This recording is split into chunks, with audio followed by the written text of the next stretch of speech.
السلام علیکم ورحمۃ اللہ وبرکاتہ۔ میں رئیس اعظم حیدری کولکتہ انڈیا سے فضائل رمضان پیش کر رہا ہوں، سماعت فرمائیں گے۔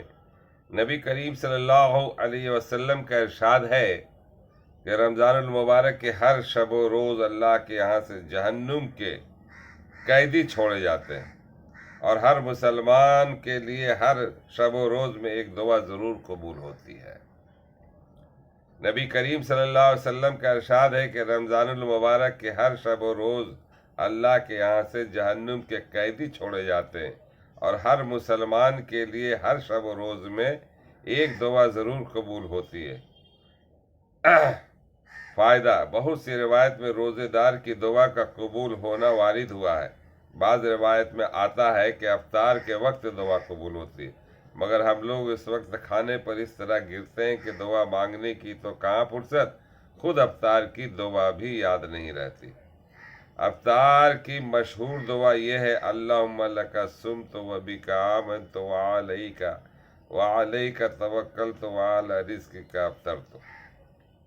اے اللہ، تیرے ہی لیے روزہ رکھا اور تجھی پر ایمان لایا ہوں، اور تجھی پر بھروسہ ہے، تیرے ہی رزق سے افطار کرتا ہوں۔ حدیث کی کتابوں میں یہ دعا مختصر ملتی ہے۔ حضرت عبداللہ بن عمرو بن خاص رضی اللہ تعالیٰ عنہ افطار کے وقت سے یہ دعا کیا کرتے تھے: اللہم انی اسألک برحمتک التی وسعت کل شیء ان تغفر لی۔ ترجمہ: اے اللہ، تیری اس رحمت کے صدقے جو ہر چیز کو شامل ہے، یہ دعا مانگتا ہوں کہ تو میری مغفرت فرما دے۔ بعض کتب میں خود حضور صلی اللہ علیہ وسلم سے یہ دعا منقول ہے: یا واسع الفضل اغفر لی۔ ترجمہ: اے وسیع عطا والے، میری مغفرت فرما۔ اور بھی متعدد دعائیں روایات میں وارد ہوئی ہے، مگر کسی دعا کی تخصیص نہیں۔ اجابت دعا کا وقت ہے، اپنی اپنی ضرورت کے لیے دعا فرما دے۔ یاد آ جاوے تو اس سیاہ کار کو بھی شامل فرما لے کہ سائل ہوں اور سائل کا حق ہوتا ہے۔ چشمہ فیض سے گر ایک اشارہ ہو جائے، لطف ہو آپ کا اور کام ہمارا ہو جائے۔ چشمہ فیض سے گر ایک اشارہ ہو جائے، لطف ہو آپ کا اور کام ہمارا ہو جائے۔ تو یہ ہے شب و روز کی دعا۔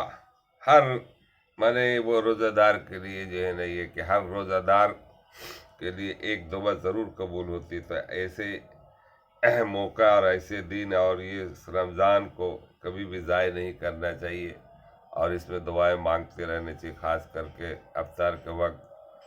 چونکہ ہم لوگ ہر طرح سے پریشان ہیں، دنیا بھی پریشان ہے، ملت بھی پریشان ہے، تو دعاؤں میں سب کے لیے، ابھی فلسطین کا معاملہ ہے، غزہ کا معاملہ ہے، اور ہر طرف جو دشمنان اسلام کے اوپر جو ظالموں نے جو ظلم کر رکھا ہے، اس کے لیے بھی دعا مانگنے ہے۔